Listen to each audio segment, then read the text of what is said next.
in one feeling or in one way of seeing things. Can you talk about any of those changes? Or are they things that you can share? You know, camp was a huge change. Do I need to define what that is? Yeah, why don't you explain what it was and Okay. how it changed and the shift it made in you? Yeah. So, Camp GLP is Jonathan Field's Good Life Project. It was, he put together a camp, kind of, I came to think of it as a camp for entrepreneurs and creatives. It was last fall, and it was really an amazing experience. I went into it really having no expectations. I knew that I needed to make some shifts in my life. I was feeling very isolated, both personally and professionally. And I felt like, well, I've just got to keep trying new things and something is going to click. And so I went for the weekend, and it was terrifying getting on that bus and not knowing anyone and going up to camp. And like I said, I have that very small, shy inner 12-year-old still. And I really felt that again. um, but it turned out to be an incredibly transformative experience. You know, at the beginning of camp, Casey, who was kind of the ringleader, said that the first time he had participated in something similar, it changed his life. And I remember thinking at the time, well, that's a little dramatic. But there I was 3 days later, hugging everyone. And it was the most incredible experience. I felt like I'd fallen in love with 250 people. And I was like, all right, Casey knows what he's talking about. And so I came back from that really feeling like it was almost like a shot of adrenaline and positivity and support. And I just felt, honestly, for like a month, I felt like I was floating. I felt like I could do anything I set my mind to. I felt like I could do anything I wanted. I didn't feel all the limitations that I had been feeling, and I'm feeling so bogged down, and it just was gone. And it, that's a hard feeling to hold on to, but it really created such a massive burst of momentum for me. And Wow. yeah, it really has changed my life. Through camp, I've met amazing people and been exposed to things I didn't know about, and I have found a path. It really was a wonderful gift. Yeah, that's a pretty incredible testimony of shift, of change for a weekend and for an event. I know. I wouldn't have expected it. I mean, really. I'm not a joiner. I tend to be a little bit cynical. I tend to hold myself back from things and watch for a long time before I decide to jump in. And this just broke all of that down. All of my, whether they're defenses or habits or personality traits, whatever they are, but it was amazing. I really don't know if I've ever experienced anything quite like it. We didn't actually have time together there, but that weekend seems to be one of the most transformative weekends in so many lives. And for me, it was incredibly transformative in terms of the way that I've thought about relationships and connections and collaborations. It seemed like at least from my view, nearly 250 misfits coming together to find a place to fit. Yeah, it really was fantastic. Exactly. Back to an earlier comment you made in terms of when things get, at least I phrase it, kind of super nutty busy. Mm-hmm. What processes do you put in place to have a happier and healthy personal or home life during those periods where things do just kind of go nuts? Yeah, go kablooey. I've really been working on this. The first thing I did implement was very strong boundaries between my work and my home life. I work from home, so I have to be very careful because work could just very easily become everything. So I set definite time boundaries on when I do my work, when I reply to clients, when I say that I'll be able to get work done. I've tried to become very aware of that, and not, in the attempt of being a good designer and being a good person to work with. My tendency has been to say, of course I can do that and I can do that right now, but that's not always true. And it doesn't always serve me the best. And it actually doesn't always serve them the best, because if I'm worn out and I've got too much on my plate, I'm not going to do my best work. Sleeping. I try to sleep, of course, as much as I can. I do have insomnia, but then I get up in the middle of the night and read, and that ends up feeling like a gift. I've been there. Yeah, yeah. It's not. It seems very typical. It's very rare that I meet someone who says, "Oh yeah, I sleep great every night." I don't know who those people are. Yeah. But then I have exercise habits that are also extremely important to me, and I've been very dedicated to making sure that those stay in place. I swim, I do yoga, I walk. So it's all of that helps keep me going when things get too crazy. You mentioned earlier your processes with clients and keeping things within those boundaries. What processes do you have in place to improve your use of efficiency and time and energy? Well, this sounds really silly, but I have a new one that has been working so well. I was just thinking this morning how much I like it. I still write out daily to-do lists by hand every morning, or actually I do it in the evening for the next day. And I found this little notebook tucked away in my bookcase that I hadn't used. And I now use each page as one day, and I write things down. But if something comes up for Thursday, then I count out the pages till Thursday and I write it down on Thursday. And I don't know why. It is just the smallest thing, but it's making my days really easy. And I love it. Because I was doing a really weird thing with Post-its and all over my computer. And I was like, this isn't sustainable. So my little notebook for the moment is really helping. Also, Google Calendar.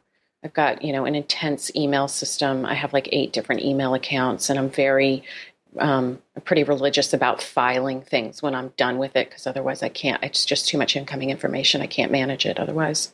Boy, I need to learn from you. It seems like the simple things work the best, and I tend to overcomplicate. So I need to learn.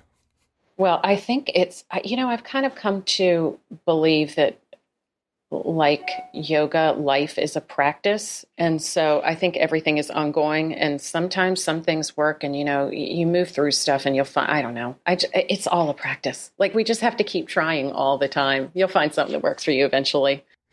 Eventually. Yeah. What do you believe creative, innovative people need to succeed? Well, I guess I'll go back to what has emerged as one of the themes I'm realizing is belief in yourself. I also think now entrepreneurship. It really was such an important theme at camp. And since camp, it has come up in almost everything that I'm reading or seeing or learning. I just read a really interesting article, I'm not going to remember the author's name, from The Atlantic, about how creative people now need to be taught not only their craft, but also how to sell and market their craft. I've been reading Art Inc. by Lisa Congdon, who's a working artist, and I'm taking a class right now on Creative Live by Anne Ray, and it's all about creativity in business. I actually first turned on to Anne during a podcast course that she was in or participated in with Alex Bloomberg. Yeah. And I was so taken with her story and who she was that I took the course as well. Was the article, the Atlantic article, The Death of the Artist and the Birth of the Creative Entrepreneur? Mm-hmm. It's powerful. I'll put a link to that in the show notes so that people can find it. Quite a powerful article. Thank you. Yeah. Well, and I was going to mention too, I had the good fortune, Anne Ray lives here in San Francisco, and I happened to meet her last week, of course, through Camp Connections. Oh, my word. Well, Jonathan Fields was out here. He was on the class. He participated, and he was out here, and he got together.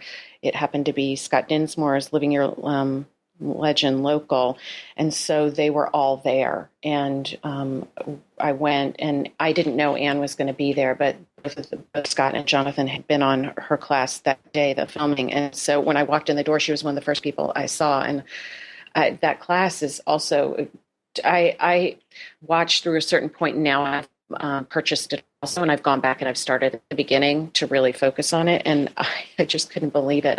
To have an opportunity to talk to her and tell her how much that class is transforming things for me. It was really fascinating because she said that she wants to start a revolution. As well she could, I believe. Yeah, I think so. I think so. But all these great people coming out right now talking about, your art is your own. You can make it, sell it, live it, be it, do it.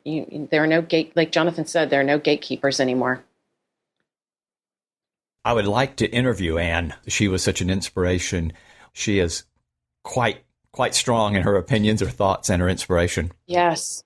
Yes. And I'm sure you know this already, but Jonathan interviewed her for the Good Life Project, and that's a great one to listen to or watch also. Well, thank you. It exists in video, digital format also. What are a few of the things you do when you are down or struggling to tend to yourself in encouraging and loving ways? I almost did not need for you to answer that question because I was ready to blurt out, take a walk with my dog.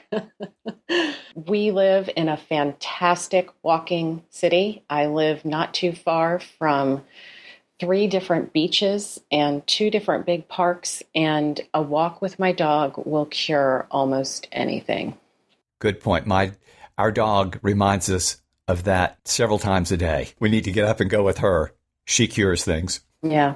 Yeah. My little 4-legger has brought so much joy into my life, and she gets me out there and makes me look around and see the world in a very different way. And I love that.